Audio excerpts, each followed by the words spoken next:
चल, आज का ऑल्टरनेटिंग करंट स्टार्ट होगा। प्रीवियस वीडियो सबका प्रिपेयर है, सबका कंप्लीट हो गया ईएमआई। चलो, आज ऑल्टरनेटिंग करंट दो पार्ट में है।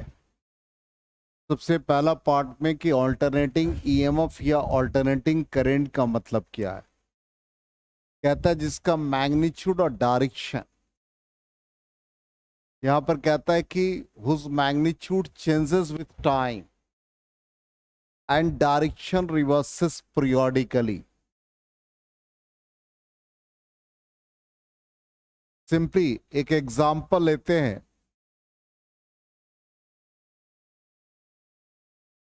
एक साइन वेव को देखो।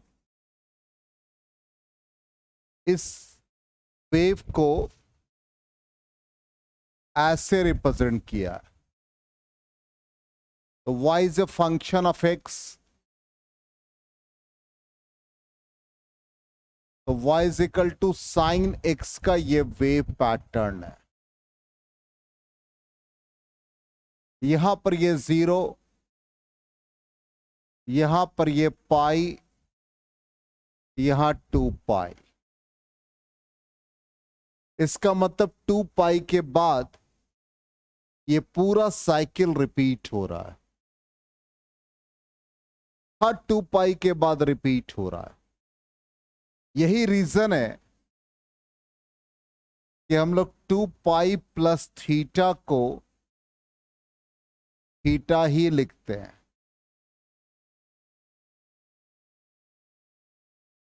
क्योंकि 2 पाई के बाद फंक्शन रिपीट कर रहा, मोशन रिपीट कर रहा है, इसलिए हम इसको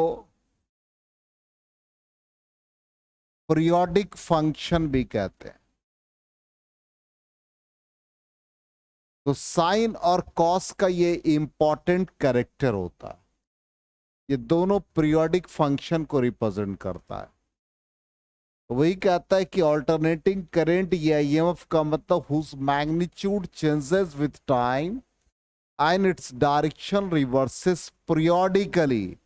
इसका डायरेक्शन रिवर्स हो रहा पीरियोडिकली, तो ये ऑल्टरनेटिंग करंट होगा।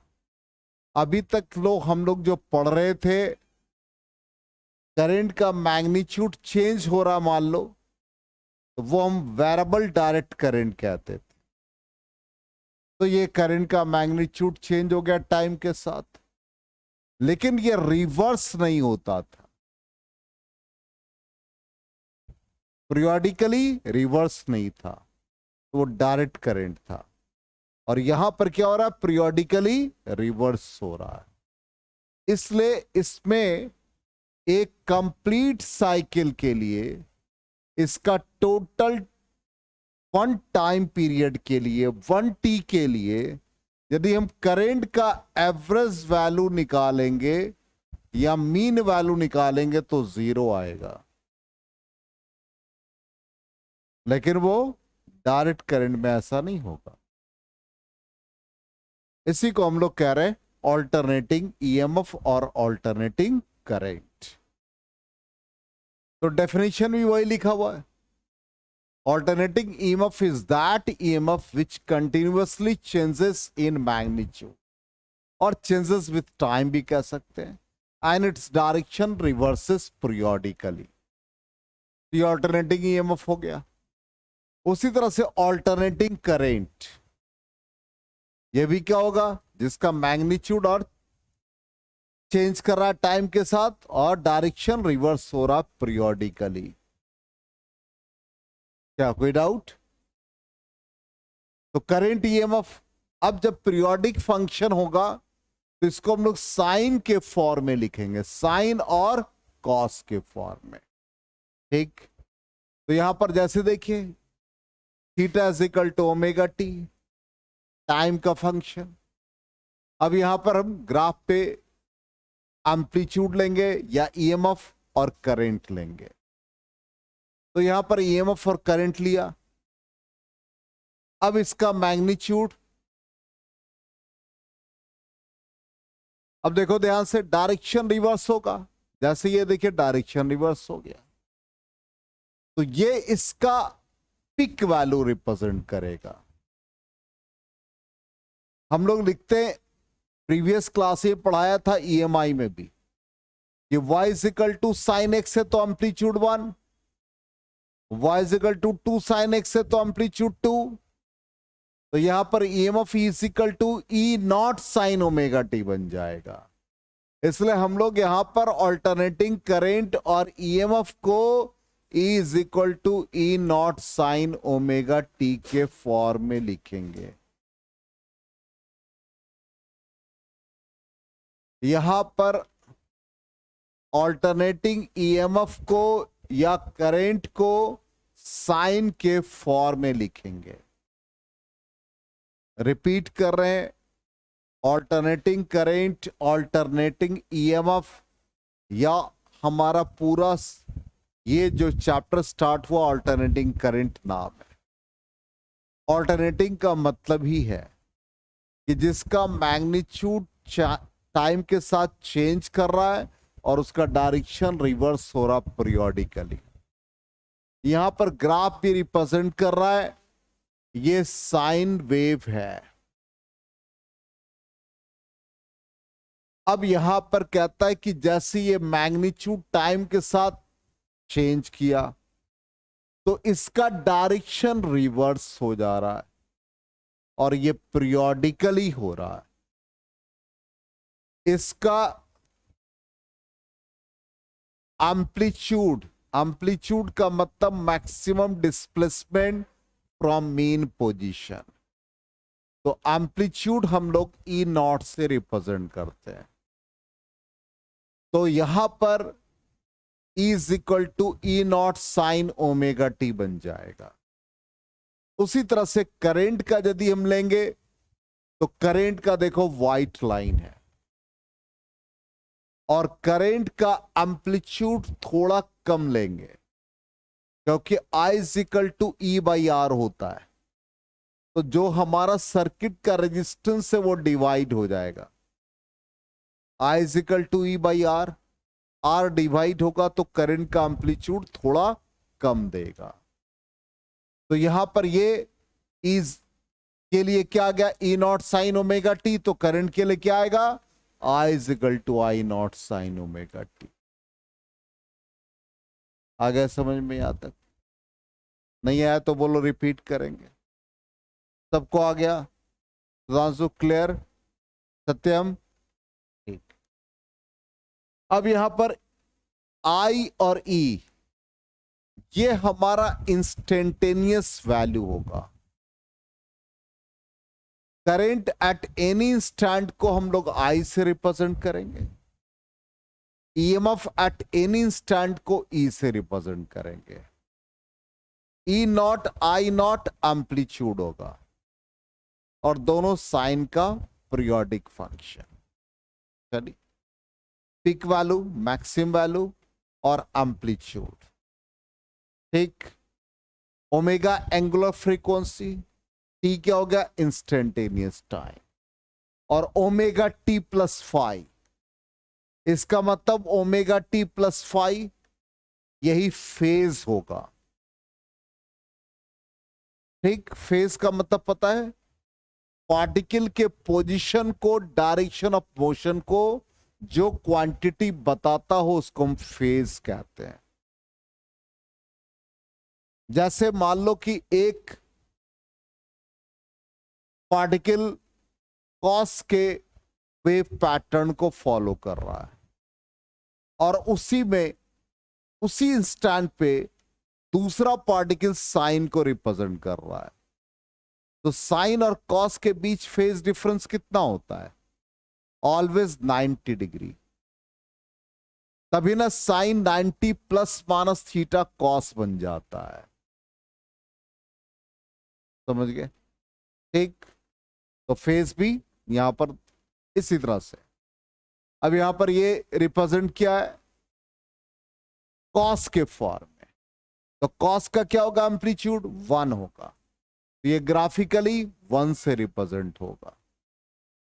अब यहां पर जो सिंबल हम लोग यूज करेंगे, ऑल्टरनेटिंग सोर्स के लिए सिंबल हम लोग ऐसा यूज करेंगे। डीसी के लिए डायरेक्ट करंट के लिए हम लोग पॉजिटिव नेगेटिव को रिप्रेजेंट करते थे।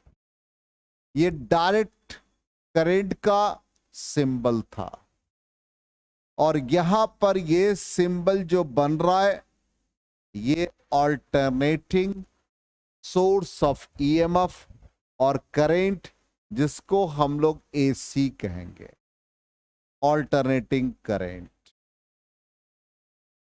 इसका सिंबल हम लोग यही बनाएंगे। जब ये क्वेश्चन में ऐसा सिंबल हो तो हम लोग समझ जाएंगे कि ऑल्टरनेटिंग करंट है। ऐसा सिंबल हो तो डायरेक्ट करंट है। ठीक। अब कभी कभी ऐसा भी हो सकता है, मान लो ऐसा प्रैक्टिकली पॉसिबल तो नहीं है, लेकिन आपको डीसी में ज्यादा वोल्टेज दे दे। मान एक एग्जाम्पल दे रहे हैं, सपोज आपको 110 वोल्ट लिख दे और यहां भी 110 वोल्ट लिख दे और यहां लिख दे फ्रीक्वेंसी 25 हर्ट्ज। तो डिस्टिंग्यूश कर लीजिएगा कि जब फ्रीक्वेंसी गिवन है वो हमारा ऑल्टरनेटिंग करंट है। हम लोग जितने भी electrical appliances foreign goods purchase करते हैं, जैसे मान लो सोनी कंपनी का, पैनासोनिक का, जो फॉरेन कोरियन कंपनी सब है, उनके यहां ऑल्टरनेटिंग करंट का जो सोर्स है हमारा 220 वोल्ट एसी है, उनका 110 वोल्ट एसी है। हम लोगों का फ्रीक्वेंसी 50 हर्ट्ज है, उनका 25 हर्ट्ज पे है। इसलिए अप्लायंस के पीछे लिखा रहता है 220 वोल्ट स्लैश 110 वोल्ट। कभी गौर कीजिएगा। आ गया समझ में यहां तक?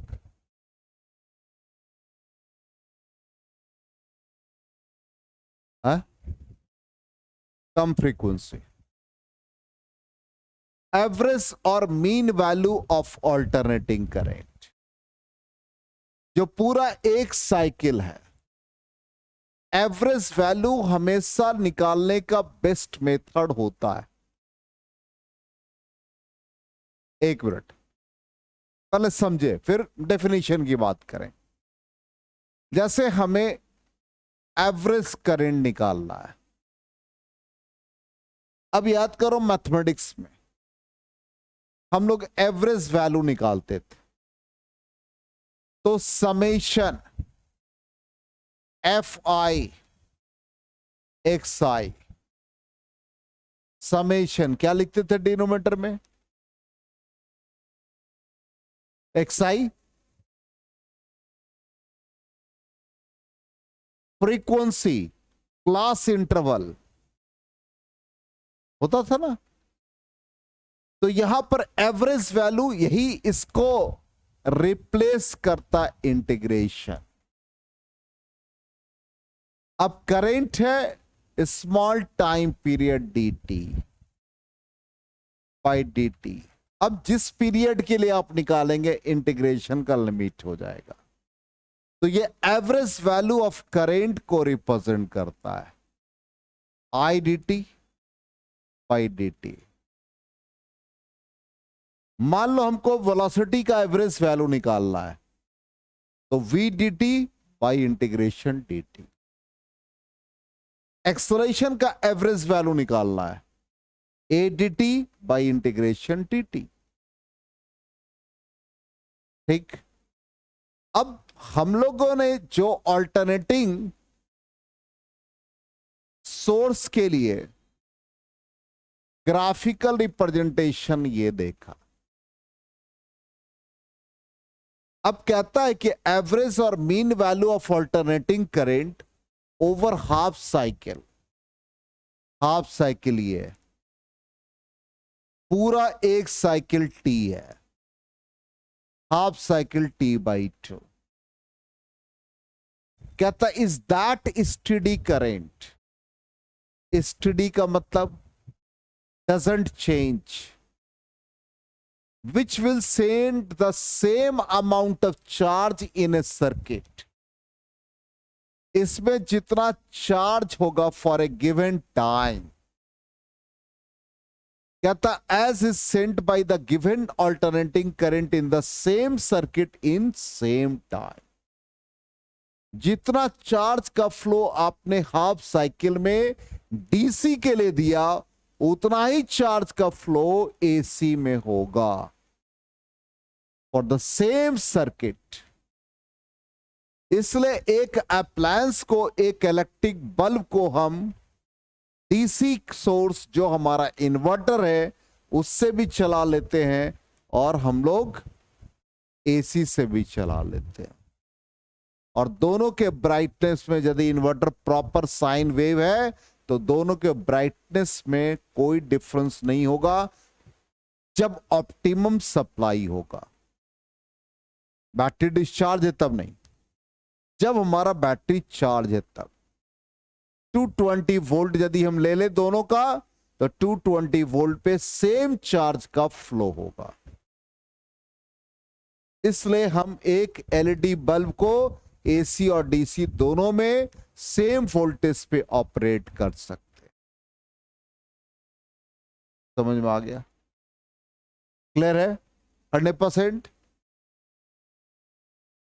अब इसके वैल्यू को निकालने का तरीका, ये तो हमारा प्रॉपर डेफिनेशन हो गया। तो वैल्यू क्या अभी जस्ट आपको कहा, क्या फॉर्मूला है? रिजल्ट हमारा ये आ रहा, ठीक। अब इस रिजल्ट को हम हटा दे रहे हैं और हम लोग कैलकुलेट करके वेरीफाई करेंगे। क्या कहा? Average value for half cycle. Half cycle का मतलब T/2। क्या फॉर्मूला था? IDT। ठीक, ये डेरिवेशन एग्जाम में नहीं आएगा, घबराइएगा नहीं, ये सिर्फ सिखा रहे हैं, ठीक है। एंट्रेंस में क्वेश्चन रहेगा तो आप सॉल्व कर सकते हैं। अब आई को हम लोगों ने इंस्टेंटेनियस फॉर्म में क्या लिखा है? I0 साइन ओमेगा टी, 0 से T/2 dt। I0 साइन का integration minus cos omega T, और ओमेगा टी का डिफरेंशिएशन ओमेगा डिवाइड कर देंगे। डिफरेंशिएशन में मल्टीप्लाई, इंटीग्रेशन में डिवाइड। dt का इंटीग्रेशन t। अब ये आ जाएगा -I0 by omega cos omega की जगह 2π/t इंटू टी की जगह पर T/2। अपर लिमिट देखते चलो, minus lower limit divided by upper limit minus lower limit. T और T cancel, -I0 by omega cos 2π का वैल्यू, हाँ 2 से 2 कट जाएगा तो cos π -1 cos 0 1 T/2। ठीक, तो ये क्या आ गया? 2I0 बाई ओमेगा, ठीक, और ये 2/t बचा, यही ना। तो 4I0 ओमेगा का वैल्यू 2π/t, टी ऊपर चला जाएगा, टी कट गया, 2 कट गया, क्या आ गया finally? 2I0 by pi. Average current हम लोगों ने हाफ साइकिल के लिए निकाला 2I0 बाई पाई।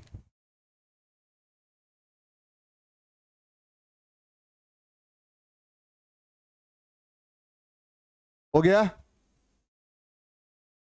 अब हम लोग चेक कर लेते हैं, रिजल्ट हमारा यही है 2I0/π। अब इसको हम सिंप्लीफाई करते हैं तो ये 0.637I0 आता है।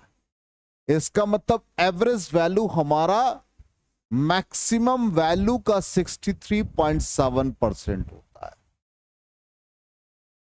मैक्सिमम का 63.7%। आ गया समझ में यहां तक? ठीक। और हमने एक चीज कहा था जब स्टार्ट किए थे कि पूरे एक साइकिल के लिए यदि हम करंट निकालेंगे तो जितना पॉजिटिव हाफ साइकिल के करंट का वैल्यू है उतना ही निगेटिव है। इसका मतलब एवरेज करंट 0 आना चाहिए। ठीक है, तो वही कहता है एवरेज और मीन वैल्यू ऑफ ऑल्टरनेटिंग।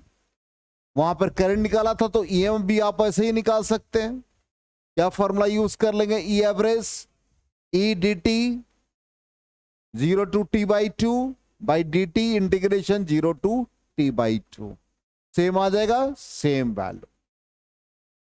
अब कहता है एवरेज और mean value of alternating current और EMF 0 over a cycle as the positive and negative values get cancelled.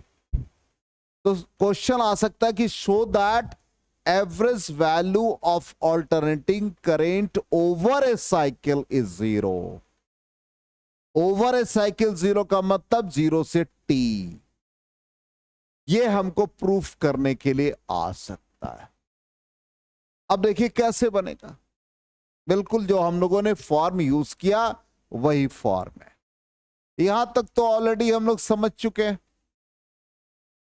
ये हमारा क्या भाई, 0 से t, आई की जगह पर डाल दिया I0 sin omega t dt। नीचे क्या आ गया भाई, 0 से t dt। अभी जस्ट हम लोगों ने देखा I0 sin ओमेगा t का integration minus cos omega t by omega 0 से t, dt का इंटीग्रेशन t 0 से t। अब ये minus I0 by omega, omega को 2π/t पहले ही पुट कर दिया। कॉस ओमेगा t, ओमेगा की जगह 2π/t इंटू t आ गया, माइनस कॉस 0 आ गया, divided by t minus 0। t और t कैंसिल, कॉस 2π का वैल्यू 1, कॉस 0 का वैल्यू 1। फाइनली क्या आ गया भाई, 0। इसी तरह से average value of EMF over a cycle भी 0 आ जाएगा। आ गया समझ में यहां तक? 100% क्लियर है? चलिए आज यहीं तक।